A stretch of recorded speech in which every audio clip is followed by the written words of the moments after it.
రైతులు ఢిల్లీలో నిరసన తెలుపుతూ 3 వ్యవసాయ చట్టాలకు వ్యతిరేకంగా పోరాడుతున్నారు. దాంతో పాటు కేంద్ర విద్యుత్ సవరణ చట్టం దీనికి వ్యతిరేకంగా కూడా పోరాడుతున్నారు. వ్యవసాయ చట్టాలపైన నేను చాలా డీటెయిల్‌గా చాలా వీడియోలు చేశాను. ఇప్పుడు విద్యుత్ సవరణ చట్టంలో కూడా ఎందుకు రైతులు పోరాడుతున్నారు? మనకిది అర్థం కావాలంటే ఎలక్ట్రిసిటీ యొక్క ఎకనామిక్స్ అర్థం కావాలి. విద్యుత్ శక్తి విలాస వస్తువు కాదు. విద్యుత్ శక్తి ఒక ఎసెన్షియల్ కమాడిటీస్. రకరకాల వినియోగదారులు విద్యుత్ శక్తి వాడతారు. ఉదాహరణకు గృహ వసతి, డొమెస్టిక్ యూజర్స్, చిన్న మధ్య తరహా పరిశ్రమలు, రైతులు, పెద్ద పెద్ద భారీ పరిశ్రమలు, ఇలా స్ట్రీట్ లైటింగు, వీధి దీపాలు, వీధుల విద్యుదీకరణ, స్కూళ్ళు, గవర్నమెంట్ హాస్పిటల్స్, ఇలా కమ్యూనిటీ హాల్స్, కమర్షియల్ ఎస్టాబ్లిష్మెంట్, పెద్ద పెద్ద షాపింగ్ మాల్స్, ఇలా రకరకాల కన్జ్యూమర్స్ వాడతారు. మళ్ళీ ఈ కన్జ్యూమర్స్లో కూడా తేడా ఉంటుంది. ఇప్పుడు డొమెస్టిక్ యూజ్ అంటే విలాస్లో ఉండేవారు డొమెస్టిక్ యూజరే, ఒక middle class, upper middle class domestic యూజరే, ఒక చిన్న రూమ్లో ఒక లైట్ పెట్టుకొని అతి తక్కువగా ఎలక్ట్రిసిటీ కన్జ్యూమ్ చేసేవారు కూడా డొమెస్టిక్ యూజరే. సో ఇన్ని వర్గ తారతమ్యాలు, క్లాస్ డిఫరెన్సెస్ ఈ ఎలక్ట్రిసిటీ కన్జ్యూమర్స్లో ఉంటారు. కానీ ఎలక్ట్రిసిటీ ప్రొడక్షన్కు అయిన ఖర్చు మొత్తం, సో అందరి దగ్గర ఒకటే రకంగా రేట్ ఉంటే దీనికి డెఫినెట్గా కొంతమంది కన్జ్యూమర్స్ భరించలేరు. ఇప్పుడు ఉదాహరణకు రైతులు, నీకు ఒరిజినల్ ఇప్పుడు మొత్తం ప్రొడక్షన్ కాస్ట్ ఉంటే ఉత్పత్తి, రవాణా, పంపిణీ అంటే జనరేషన్, ట్రాన్స్మిషన్, డిస్ట్రిబ్యూషన్ అన్నీ కలుపుకొని యాక్చువల్ కాస్ట్ కనుక మీరు రైతుల మీద వేస్తే రైతు నడ్డి విరుగుతుంది. వాస్తవానికి ఇవాళ మాగాణి రైతు అంటే పెద్ద పెద్ద నీటిపారుదల ప్రాజెక్టులు కట్టి మనం కాలువల ద్వారా నీళ్ళు ఇస్తాం, సర్ఫేస్ వాటర్. వాళ్ళకేమో కారు చౌకగా వాటర్ అవైలబిలిటీ ఉంటుంది. మెట్ట ప్రాంత రైతులు వాళ్ళకు మాత్రం బోర్లు వేసుకుంటే వారికి మాత్రం రేట్ ఎక్కువ ఉంటే ఇది అన్యాయం కూడా అవుతుంది. అంటే మాగాణి రైతులకు అనుకూలంగా, మెట్ట రైతులకు వ్యతిరేకంగా ఉంటుంది. అది కూడా కాస్ట్ ఆఫ్ ప్రొడక్షన్ పెరిగిపోయి ఏ రైతు కూడా వ్యవసాయం చేయలేడు ఒకవేళ యాక్చువల్ విద్యుత్ ఛార్జీలు వసూలు చేస్తే. అలాగే ఒక గది, 2 గదులు ఉన్న పేదవాళ్ళు, మురికి వాడల్లో ఉన్నవారు, వీరికి గనక మనం యాక్చువల్ కాస్ట్ వసూలు చేస్తే వాళ్ళు భరించలేరు. అందువల్ల వీరికి తక్కువ ధర ఉండాలి. వీళ్ళకి తక్కువ ధర ఉండాలంటే ఏం చేయాలి? ఇవాళ ఉదాహరణకు 2018-19లో యాక్చువల్ కాస్ట్ ఎవరేజ్ ₹6.13. అంటే జనరేషను, ట్రాన్స్మిషను, డిస్ట్రిబ్యూషను అన్నీ కలిపి, ట్రాన్స్మిషన్ డిస్ట్రిబ్యూషన్ లాస్ ఉంటుంది, ఇవన్నీ కలుపుకుంటే 2018-19లో ఎవరేజ్ కాస్ట్ ₹6.13. సో ఈ ₹6.13 చిన్న పేద ఇళ్ళల్లో వాడేవారికి, రైతులకు ఒక ఇదే రేట్ వేస్తే వాళ్ళు భరించలేరు. అప్పుడు ఏం చేయాలి? మరి వారికి సబ్సిడీ ఇవ్వాలంటే మొత్తం రాష్ట్ర ప్రభుత్వమే సబ్సిడీ ఇవ్వాలంటే సాధ్యం కాదు. అందుకొరకు ఏంటంటే ఎలక్ట్రిసిటీ టారిఫ్లో, విద్యుత్ టారిఫ్ నిర్ణయించేటప్పుడు క్రాస్ సబ్సిడైజేషన్ అని ఉంటుంది. సో ఈ క్రాస్ సబ్సిడైజేషన్ ద్వారా అంటే ధనిక కస్టమర్లు ఎవరైతే చెల్లించగలుగుతారో, ఎవరికైతే ఆర్థిక స్తోమత ఉందో వారికి ఎక్కువ ఛార్జ్ చేస్తారు, మిగతా కన్జ్యూమర్లకు తక్కువ ఛార్జ్ చేస్తారు. ఇప్పుడు ఉదాహరణకు రైతులకు చాలా రాష్ట్రాలు ఉచిత విద్యుత్ ఉంది. ఈవెన్ ఛార్జెస్ వసూలు చేసినప్పుడు కూడా చాలా తక్కువ ఉంటాయి. డొమెస్టిక్ యూజర్స్, పేద అల్పాదాయ వర్గాలకు, లో ఇన్కమ్ గ్రూపు, లోయర్ మిడిల్ క్లాస్కు తక్కువ ఉంటాయి. అంటే నీ ఎలక్ట్రిసిటీ కన్జంప్షన్ పెరుగుతున్న కొద్దీ టారిఫ్ పెరుగుతుంది. సో 100 యూనిట్లు వాడేవారికి, 2000 యూనిట్లు వాడేవారికి ఒకటే రేట్ ఉండడం న్యాయం కూడా కాదు. అంటే ఫ్యాన్ వేసుకొని జీవించే వారికి, రూమ్కు ప్రతి బెడ్రూమ్కు ఎయిర్ కండిషనర్ పెట్టుకొని ఎంజాయ్ చేసేవారికి ఒకటే టారిఫ్ ఉండడం ఏ రకంగా కూడా న్యాయం కాదు. అందువల్ల ఎవరికైతే ఎసెన్షియల్, ఇప్పుడు ఉదాహరణకు ఫ్యాను, ఒక లైటు ఉన్న పేదవారికి ఎలక్ట్రిసిటీ ఎసెన్షియల్. కానీ ప్రతి బెడ్రూమ్లో ఏసీ పెట్టుకున్న కస్టమర్కి అది ఎసెన్షియల్ కాదు, అది లగ్జరీ. లగ్జరీకి ఎక్కువ పే చేయాలి, ఎసెన్షియల్కు చౌకగా ఉండాలి. ఈ సిద్ధాంతం ఆధారంగా క్రాస్ సబ్సిడైజేషన్ అని ఉంటుంది. అంటే చాలా పబ్లిక్ సర్వీసెస్లో ఈ క్రాస్ సబ్సిడైజేషన్ ఉంటుంది. అంటే ఎఫోర్డబుల్ కస్టమర్స్ ఉంటారు, అన్ఎఫోర్డబుల్ అంటే ఎక్కువ ధర చెల్లించగలిగే కస్టమర్లు ఉంటారు, చెల్లించలేని కస్టమర్లు ఉంటారు. ఎక్కువ ధర చెల్లించే కస్టమర్ల దగ్గరికి వెళ్ళి ఎక్కువ రేటు వసూలు చేసి తక్కువ ధర కస్టమర్ల దగ్గర సబ్సిడీ ఇస్తారు. దీనికి అదనంగా ప్రభుత్వం కూడా కొంత సబ్సిడీ ఇస్తుంది. ఇప్పుడు ఉదాహరణకు 2018-19లో 55% ఇలా క్రాస్ సబ్సిడైజేషన్ ద్వారా అడ్జస్ట్ అయింది. మిగతా 45% రైతు మీకు అసలు రాష్ట్ర ప్రభుత్వాలు సబ్సిడీ రూపంలో చెల్లించే డిస్ట్రిబ్యూషన్ కంపెనీలకు. అంటే ఈ రకంగా ఎవరేజ్ కాస్ట్ కన్నా ఎక్కువ ఎలీట్ కస్టమర్లకు టారిఫ్ ఉంటుంది, ఎవరేజ్ కాస్ట్ కన్నా తక్కువ పేద కస్టమర్లకు ఉంటుంది. ఇప్పుడు ఇది పాత విద్యుత్ చట్టం విధానం. ఈ విధానాన్ని మొట్టమొదటిసారిగా ఎన్డీఏ ప్రభుత్వం 2003లో అంటే 2004 ఎలక్షన్స్కు ఒక సంవత్సరం ముందు ఎలక్ట్రిసిటీ యాక్ట్ను అమెండ్ చేస్తూ ఈ క్రాస్ సబ్సిడైజేషన్ మొత్తంగా తీసేస్తాం అని ఒక విధానాన్ని చేపట్టారు. ఆ విధానం అమలయ్యే లోపల లోక్సభ ఎలక్షన్స్ వచ్చాయి. 2004లో కేంద్రంలో కొత్త ప్రభుత్వం వచ్చింది. ఆ ప్రభుత్వము కాంగ్రెస్ ప్రభుత్వానికి లెఫ్ట్ మద్దతు ఇచ్చింది. దానికి ఒక కామన్ మినిమం ప్రోగ్రాం రాసుకున్నారు.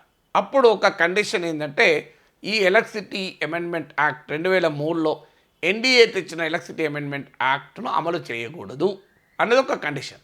దాంతో 2004లో ఆమోదించిన కామన్ మినిమం ప్రోగ్రాంలో ఏం చెప్పారంటే ఈ క్రాస్ సబ్సిడైజేషన్ వెంటనే తీసేస్తాం అని గత పాత చట్టంలో ఎన్డీఏ చట్టంలో ఉంటే దాన్ని progressively they will be reduced అంటే కాలక్రమేణా ఈ క్రాస్ సబ్సిడైజేషన్ తగ్గిస్తాం అని సవరించారు. అగ్రిమెంటు కామన్ మినిమం ప్రోగ్రాంలో ఒప్పుకున్నారు.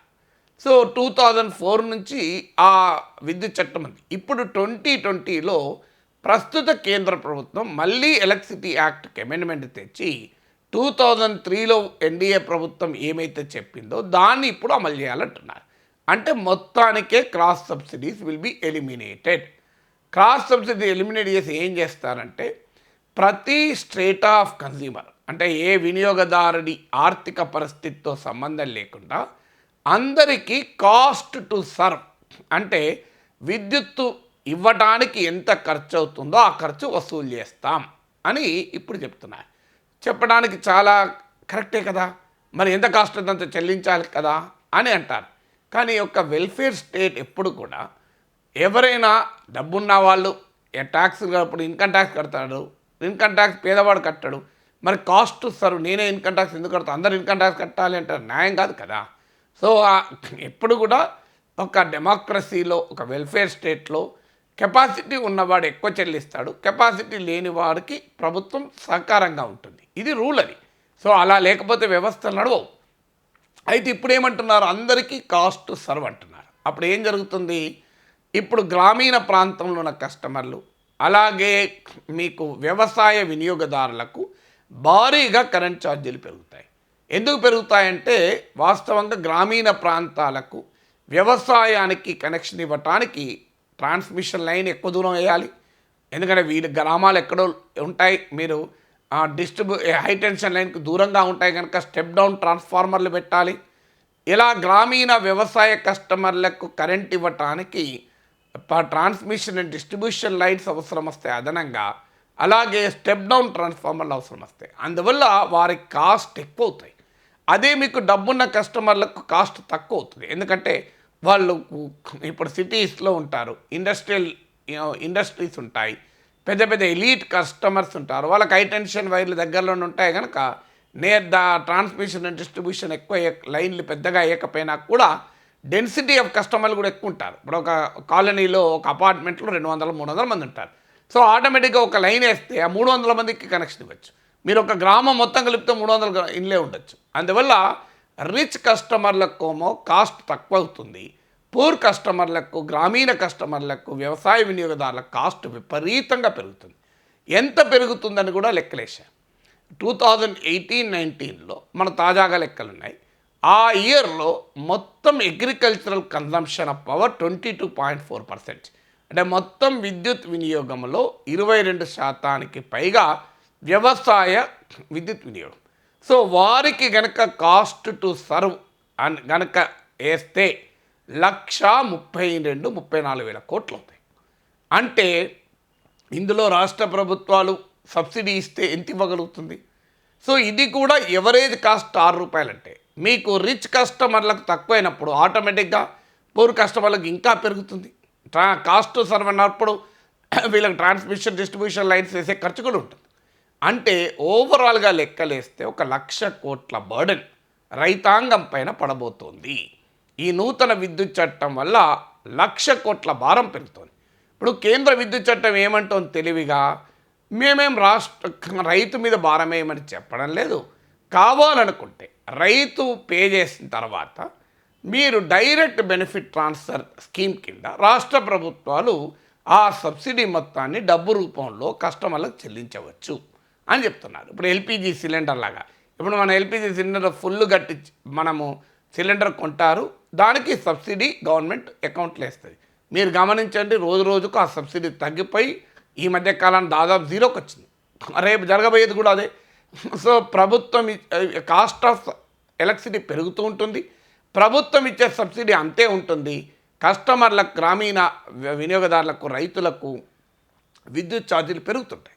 అది కూడా ఇంకో సమస్య ఏంటి, ఇప్పుడు మనం ఫీ రీయింబర్స్మెంట్ స్కీమ్ చేస్తున్నాం. ఏమవుతుంది, ప్రభుత్వాలు బాకీ పెడుతున్నాయి, దాంతో పిల్లలకు సర్టిఫికెట్లు ఇస్తలేరు. అదంతెందుకు రుణమాఫీ ఉంది, ప్రభుత్వాలు కిస్తీల మీద ఇన్స్టాల్మెంట్ మీద కడుతుంది, దీంతో రైతుకు రుణం వస్తలేదు. ఇప్పుడు ఇక్కడ కూడా జరిగేది ఏంటి, ఒకవేళ బిల్లు కట్టకపోతే వెంటనే కనెక్షన్ కట్ అవుతుంది. సో బిల్లు కట్టి ప్రభుత్వం ఎప్పుడు ఇస్తే అప్పుడు తీసుకోవాలి. ఒకవైపు రాష్ట్ర ప్రభుత్వాల ఆదాయాలకు గండిపడుతోంది, కేంద్ర ప్రభుత్వం పెద్ద ఎత్తున తన అధికారాలని తన చేతిలో పెట్టుకుంటోంది. జిఎస్టీ నష్టపరిహారం కూడా ఇవ్వనన్నది. రాష్ట్ర ప్రభుత్వాలు సబ్సిడీల భారాన్ని మోయాలి లేదా రైతుల నుంచి వసూలు చేయాలి. అప్పుడు ఏం జరుగుతుంది, మళ్ళీ కేంద్రంలో అధికారం ఉన్న పార్టీ మళ్ళీ రివర్స్ వచ్చి ఏం చెప్తుంది, అన్యాయం చూడండి, రాష్ట్ర ప్రభుత్వం రైతుల దగ్గర ఇంత బిల్లులు పెంచుతున్నారని మళ్ళీ తిడతారు. విచిత్రం ఏంటంటే చట్టం చేసేది కేంద్రము, రాష్ట్రాలకు ఏమో భారం మోపుతారు, రాష్ట్రం ఆ భారం మోపకపోతే రైతులపై భారం పడుతుంది. అప్పుడు మళ్ళీ వచ్చి రైతులకు అన్యాయం చేశారని చెప్పి రాష్ట్ర ప్రభుత్వం పైన పోరాటాలు, రాష్ట్ర ప్రభుత్వాన్ని బదనాం చేయడం మొదలవుతుంది. మీకు ఆర్టీసీ అప్పుడు జరిగింది అదే. పార్లమెంట్లో చట్టం చేశారు ఆర్టీసీకి ప్రైవేట్ పరం చేయాలని, ఇక్కడ వచ్చామో ఆర్టీసీని ప్రైవేటీకరణకు వ్యతిరేకంగా పోరాటం చేస్తామన్నారు. ఇప్పుడు జరగబోయేది ఏంటి, కేంద్రము చట్టము చేసి రైతుల పైన, గృహ వినియోగదారుల పైన కాస్ట్ సర్వ్ ప్రాతిపదిక పైన వారిపైన భారం మోపుతోంది. ధనవంతులపైకు మీకు విద్యుత్ ఛార్జీలు తగ్గించబోతోంది. దీని రాజకీయ ప్రభావం, పొలిటికల్ పర్యవేక్షణలు ఎవరు అనుభవించాలి, రాష్ట్ర ప్రభుత్వాలు అనుభవించాలి. ఎందుకంటే ఈ సంక్లిష్టమైన కేంద్ర విద్యుత్ చట్టం కాస్ట్ సర్వ్ అనేది జనానికి అర్థం కాదు. ఇమీడియట్గా కనబడేది, నిన్నటిదాకా నాకు బిల్లు తక్కువ ఉంటే ఇప్పుడు బిల్లు ఎక్కువ వస్తుంది అంటే ఈ దరిద్రం స్టేట్ గవర్నమెంట్ నాకు బిల్లు పెంచింది అని స్టేట్ గవర్నమెంట్ మీద మళ్ళీ దాడి జరగాలి. అంటే ఒక రకంగా ఒకే దెబ్బకు రెండు పిట్టలు, ఒకటి సామాన్యుడికి భారం మోపి సంపన్న కస్టమర్లకు రాయితీలు ఇవ్వడం, మరోవైపు దానివల్ల వచ్చేటువంటి చెడ్డ పేరు రాష్ట్ర ప్రభుత్వాల మీదకి నెట్టివేయడం. ఇది కేంద్రము విద్యుత్ చట్టం ద్వారా చేస్తున్న నిర్వాహకం. రైతులపైన 1,00,000 కోట్ల బర్డన్ పెంచుతూ రైతులకు, గృహ వినియోగదారులకు 500% వరకు మీకు కరెంటు బిల్లు పెరగబోతోంది. ఇది ఇప్పుడు చెప్పితే సార్ ఎగ్జాగరేట్ చేస్తున్నా అనుకుంటారు. మీకు వంట గ్యాస్ ఉదాహరణ కదా, లాస్ట్ 2 వారాల్లోనే ₹100 పెరిగింది. డిసెంబర్ 3న ఒకసారి పెరిగింది, మళ్ళీ డిసెంబర్ 14న మళ్ళీ పెరిగింది. 18 రోజుల్లోనే పెట్రోల్ 4% పెరిగింది, డీజిల్ 5% పెరిగింది కదా. సో వంట గ్యాసు ₹746 ఇవాళ. సో ₹100 పెరిగింది. మరి వంట గ్యాస్ పెరిగినట్టు రేపు కరెంటు బిల్లులు కూడా భారీగా పెరగబోతున్నాయి. కరెంటు బిల్లులు పెంచొద్దు అనుకుంటే రాష్ట్ర ప్రభుత్వాల ఆర్థిక వ్యవస్థ కుదేలు కావాలి, ఎందుకంటే విద్యుత్ భారం విపరీతంగా వారి మీద పెరుగుతుంది. సో ఈ రకంగా రైతులకు, రాష్ట్ర ప్రభుత్వాలకు మధ్య పేచీ పెట్టి కేంద్రం హాయిగా ఉండబోతోంది. ఇంత భారాన్ని మోపేటువంటి విద్యుత్ చట్టం మాకొద్దు అని చెప్పి కూడా ఇలా రైతులు నిరసన తెలుపుతున్నారు.